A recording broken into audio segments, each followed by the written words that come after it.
untuk kita semua. Perkenalkan, nama saya Afisaki Fadista Azikaofi dari SMK Negeri 27 Kota Tangerang. Hari ini saya akan membawakan cerita fiksi yang berkaitan dengan 9 nilai anti korupsi, yaitu tentang nilai kejujuran. Judulnya adalah Burung Walet dan Batu Kejujuran. Di sebuah lembah yang luas, lembah yang terdapat bunga warna-warni serta pohon-pohon buah yang rindang dan lebat. Di tempat itu, para hewan hidup damai, saling berkecukupan, dan saling tolong-menolong. Mereka dipimpin oleh Ratu Angkasa, seekor orang putih bijaksana yang menjaga keadilan di seluruh lembah tersebut. Setiap tahun, hewan-hewan saling bekerja sama mengumpulkan makanan untuk persediaan di musim kemarau di sebuah gudang besar bernama Lumbung Harapan.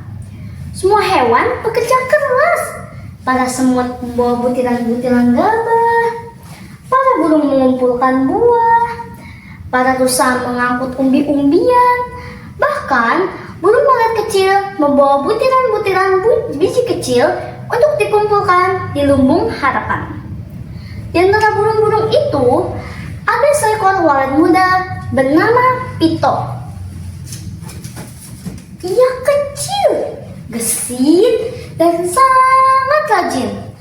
Namun, ia mempunyai satu sifat yang bermasalah, yaitu mudah tergoda untuk mengambil hal-hal kecil tanpa izin. Menurut Pito,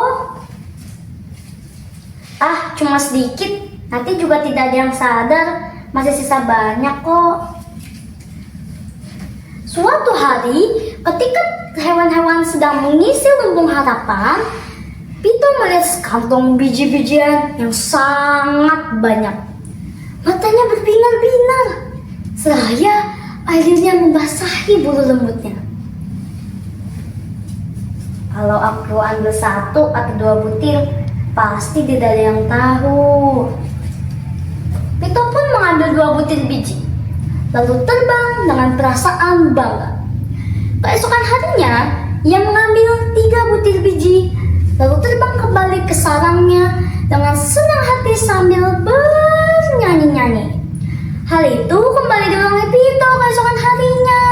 Kali ini, ia mengambil 5 butir biji untuk dinikmati sendiri. Yang pada awalnya hanya mengambil bijian kering, kini diam-diam mengambil buah kering. Setiap kali ia mengambil, Pito selalu berkata dalam hatinya, Kalau aku ambil 1 atau 2 butir, ini hanya hal kecil saja. Ini pasti tidak akan merugikan siapapun. Namun, hari demi hari, minggu berganti minggu, para hewan mulai merasakan bahwa makanan di lumbung semakin sedikit. Para rusa dan semut-semut kebingungan. Burung gereja, si penjaga lumbung pun mulai gelisah. Kegelisahan hewan-hewan itu akhirnya sampai ke Ratu Angkasa. Mereka mendengar bahwa jumlah makanan di lumbung tidak kunjung bertambah, malah semakin sedikit setiap harinya. Dengan tatapan tajam namun penuh ketenangan, ia berkata, jika dia mengambil hak bersama, cepat atau lambat pasti akan ketahuan. Pada malam harinya, ia memutuskan untuk berkeliling melihat lumbung harapan dari atas. Setelah beberapa lama Ratu berkeliling, ia melihat dari kejauhan bayangan kecil mengendap ke arah lumbung. Itu kan Pito. Pito membuka pintu kecil lumbung harapan dan memasukkan beberapa biji ke dalam mulutnya. Saat itulah suara keras menggema. Pito! Pito sangat terkejut. Sayap kecilnya bergetar, kakinya gemetar. Ia melihat Ratu Angkasa bertengger di atas tiang lumbung harapan dengan mata menyala. Pito, kata Ratu Angkasa dengan suara dalam, apapun yang kau ambil itu bukanlah milikmu. Itu milik semua hewan yang telah mengumpulkannya susah payah. Walaupun hanya sedikit, mengambil sedikit demi sedikit tetap salah. Pito menunduk, ia mengakui semuanya. Maaf Ratu, aku hanya mengambil sedikit. Aku pikir tidak apa-apa. Ratu menjawab, semua pencurian besar dimulai dari hal kecil. Ia akan tumbuh seperti penyakit yang akan merusak seluruh lembah dan seluruh manusia yang ada di dalamnya. Pito menangis. Aku menyesal Ratu. Aku takut semua hewan akan membenciku. Dengan bijak, Ratu Angkasa berkata, semua hewan bisa salah. Yang penting, apakah kamu mau untuk memperbaikinya? Itulah hal yang terpenting dari semua perbuatan yang telah kau lakukan. Keesokan harinya, semua hewan berkumpul atas permintaan Ratu.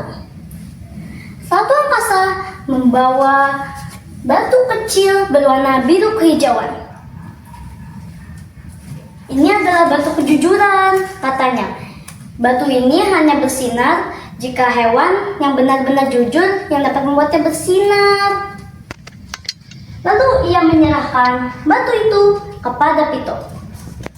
Tentu saja, batu ini tidak akan mengeluarkan sinarnya karena kamu bukannya hewan yang jujur, Pito.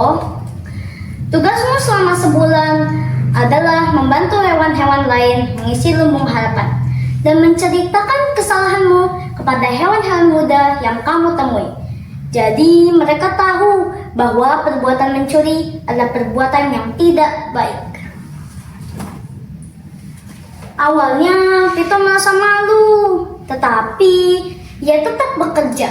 Ia membantu para semut membawa butiran-butiran gabah, membantu burung gereja menjaga lumbung harapan, membantu para rusa mengangkut umbi-umbian, dan bahkan membantu burung membawa buah.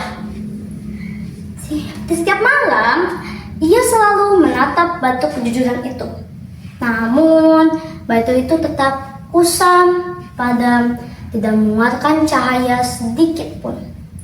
Namun, hari demi hari, Pito terus bekerja jujur. Hingga pada suatu pagi, Pito bangun. Batu kejujuran yang diberikan Ratu Angkasa akhirnya perlahan bersinar dengan terangnya. Pito terharu. Yeay, itu artinya aku sudah berubah. Aku adalah hewan yang jujur sekarang. Yeay. Setelah batu kejujuran itu bersinar, semua Ratu Angkasa mengumpulkan semua hewan yang hidup di lembah di sana. Wahai seluruh penghuni lembah, hari ini Pito telah mengembalikan kejujurannya. Kejujuran yang memberikan kepercayaan kita semua kepada dirinya. Kepercayaan kita semua adalah terhindar dari keburukan dan kecurangan yang ada di lembah ini. Hidup Pito! Hidup Pito! Hidup Pito! Seluruh hewan yang ada di lembah. Sejak saat itu, Pito menjadi burung walet paling terpercaya di dunia. Ia selalu mengingatkan hewan-hewan muda bahwa kejujuran akan menyebarkan kebaikan kepada diri kita sendiri dan diri orang lain. Nah, demikian dari cerita saya. Semoga kita semua dapat mengingat bahwa kejujuran adalah benteng pertama untuk menjaga kita dari korupsi dan pencurian sekecil apapun wujudnya dalam kehidupan kita. Terima kasih sudah mendengarkan cerita saya. Wassalamualaikum warahmatullahi wabarakatuh.